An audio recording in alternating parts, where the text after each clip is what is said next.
اول سلام و بعد سلام سپس سلام. اول سلام و بعد سلام و سپس سلام. با هر نفس ارادت و با هر نفس سلام باید سلام کرد و جواب سلام شد. بر هر کسی که هست از این هیچ کس سلام معنای عشق غیر سلام علیک نیست. معنای عشق غیر سلام علیک نیست. وقتی سلام رکن نماز است پس سلام.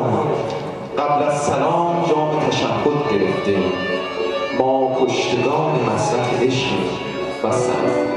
به نام پدیدار کننده مهر و محبت و دوستی و عشق و صفا و صمیمیت و به یاد آن که هم یاد است و هم یادگار به نازش می‌دار تا لحظه دیدار.